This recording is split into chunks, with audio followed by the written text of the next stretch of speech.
बोलिए सच्चिदानंद भगवान की जय। आपको ज्ञात होना चाहिए कि इन चार का कभी पेट नहीं भरता, चाहे कितना ही प्रयास किया जाए। पेट भरा नहीं चार का, बीते कल्प अनंत। और जो इनका शोधन करे सोई पूरो संत। उन चार में पहला नंबर है लोभ का। लोभ का कभी पेट नहीं भरा।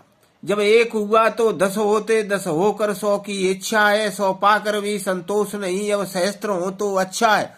इसी तरह बढ़ते बढ़ते राजा के पद पर पहुंचा है, फिर भी संतोष नहीं होता, ऐसी ये डायन तृष्णा है। और दूसरा है काम।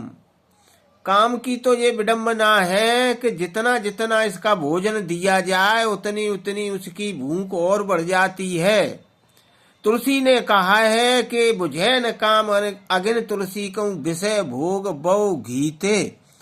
काम है अग्नि और विषय भोग है घी घृत, और इसको डाल लेने से अग्नि तो बढ़ेगी ही, तो भूख बुझने का कोई सवाल ही नहीं है। और तीसरा है काल। करोड़ों अरबों जीवों को नित्य खाता रहता है, पर इसकी भूख कभी नहीं बुझी, न बुझ पाएगी। कल्प कल्प के कल्प बीत गए। महाप्रलय में ये चराचर जीवों का भक्षण कर जाता है, तब इसका स्वल्पाहार भी पूरा नहीं होता। अब आता है प्रेम का नंबर।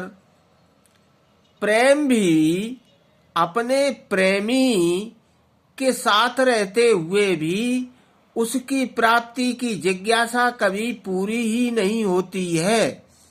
वो प्रेम भी भूखा ही रहता है, कभी पूर्णिमा उसकी आती ही नहीं है। लेकिन चार का शोधन किया जा सकता है। लोभ का शोधन संतोष के द्वारा हो जाता है।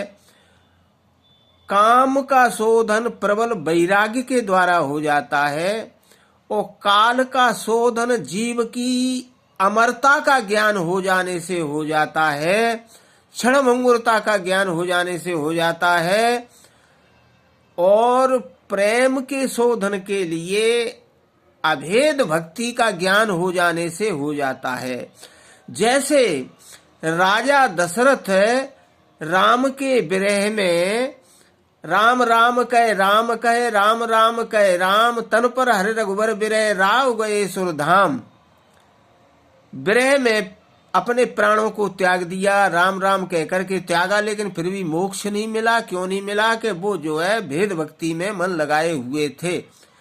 परंतु लंका विजय के बाद दशरथ राम से मिलने के लिए आए तो रघुपति प्रथम प्रेम अनुमाना, चितः पितः दीनेऊ दृढ़ ज्ञाना।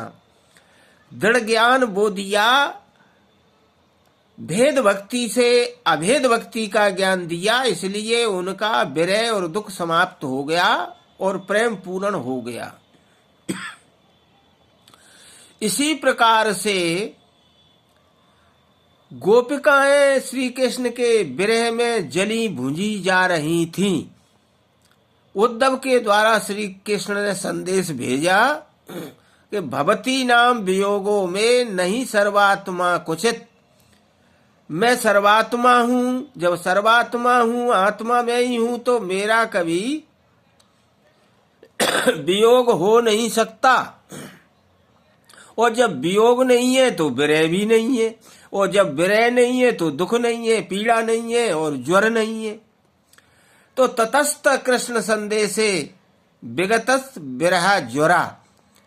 श्री कृष्ण का संदेश सुन करके गोपिकाओं का विरह रूपी ज्वर या बुखार, टेम्परेचर सब समाप्त हो गया, और वो जीवन भर अपने कृष्ण को आत्म रूप से देखती रहीं। फिर उन्हें विरह नहीं सताया। बोल सच्चिदानंद भगवान की जय।